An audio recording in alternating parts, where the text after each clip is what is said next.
Good morning. Wow, this is great.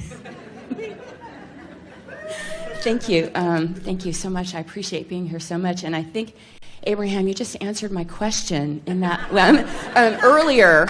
I came in this morning and I was feeling very sad about the loss of a relationship, and I wanted to feel appreciation. And with that last interaction that you had, it was the opportunity for me to see that it was to connect with the feeling of what I wanted rather than the person that was over there. All of that's true. All of that's true, but there's more. And that is, when you define a loss of a relationship, we have to say to you that there's the gaining of a relationship too. In other words, you can't lose anything without gaining its opposite, equivalent. In other words, when you feel like you've lost something, you've really gained something. But the reason it feels like loss to you is because you're not in the vibrational vicinity of what you've gained. Isn't that interesting?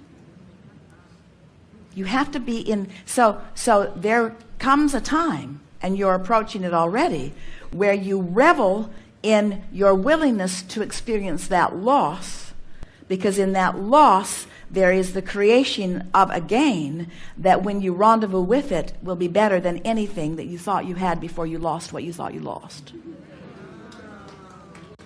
I just got that, and what I experienced too was that it was the feeling that I have because I felt like as I was opening up to the feeling of love, I really wanted to feel... Because you can't open up to the feeling of love and the feeling of loss at the same time, can you?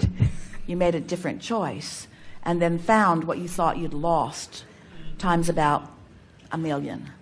Yeah, and that felt a lot better.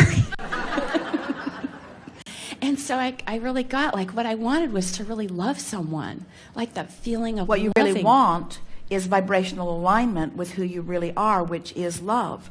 And the someones are really just excuses you use for alignment. They're also the someones you use as excuses for not alignment. When they're there and behaving, you use them for the excuse for alignment. When they're gone and therefore misbehaving, you use them as your excuse for misalignment. But now you're so much wiser. So then if I stay in that state where I'm love or I'm appreciation, then... Don't ask something so harsh as to stay in that state. Just say, I know that it exists and I can make my way to it. Usually takes a maximum of 10 minutes. Okay. Seriously. Well, It doesn't take more than about 10 minutes to talk yourself back into love once you get the hang of it. So in those times where I'm having the step one moment and I'm reveling in the contrast. Reveling, that's an interesting word. And the reason you rampaging in the contrast is because you get specific and it gets some pretty strong momentum going. But no worries. The stronger the momentum of what you don't want, the stronger the momentum of what you do want. It's just a matter of figuring out how to get in the direction of what you do want. Okay. You do it by going general. Okay. So come back around to your question before we interrupted. So when I'm having that strong experience of really knowing what I don't want, what do I do? And what do you do? Well, I have been feeling it. We don't mean what have you been doing. We mean what do you plan to do now that you've heard the wisdom of this day? Oh.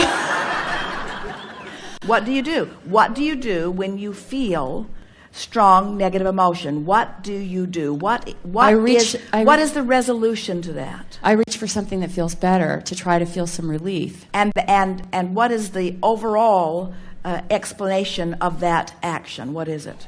I'm going general. I'm softening the specifics deliberately. I'm deliberately choosing a more general way to look at this. Now, in the past, we have said to you sometimes, distract yourself. Distract yourself from it. But distraction is only a temporary solution. Going general can be a permanent solution, because as you go general often enough on enough things, you will find resonance with this feeling of well-being that will cause you to then walk around with this basis grid And then the question that you asked earlier, how can I always be in a state of love, will be something that you're experiencing more of the time. More often in a state of love. Because this experience caused me to go general, and this experience caused me to go general. This experience that I could not control caused me to go general because I couldn't control it. And if I wanted to feel good, I had to go general because I couldn't control it. This experience caused me to go general because I couldn't control it. I had no choice if I was to feel better than to go general. This one and this one and this one and this one, this person, this thought, this memory, this desire, this experience. I went general and general and general and general all day, every day for a week or 2 or 3. I went general until I established a vibrational, emotional grid that then began to carry me. And I began announcing, I'm feeling better more of the time. The world is looking beautiful to me again. I'm happy. I'm having more fun. And then once you begin acknowledging that emotional grid is more steady within you, then the things that begin to fill it in. We don't want you ever to be wary of anything that's contrasting in your experience. We don't want you to ever say, I always want to only be in the vortex, or I always want to only feel love. We want you to say, I know what to do. I'm the molder of the clay. I've come to experience the contrast, and it's benefiting me dramatically. And I know the direction that I'm going. I know what to do. I have guidance within me. It's always on target. I know exactly what to do. If it feels good, I'm more specific. If it doesn't feel so good, I go general, and it works every single time.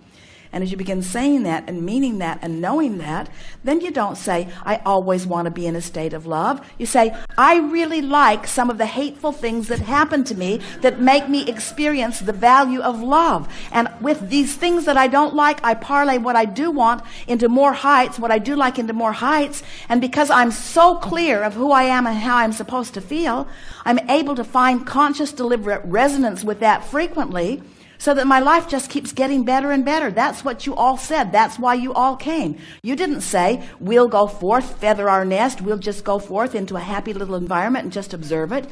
You passionately came forth wanting variety to stimulate you to things that you don't have, because you knew that you could not stand in a state of not having for very long. You knew that there was nothing that this time-space reality could inspire as a desire within you that you couldn't achieve.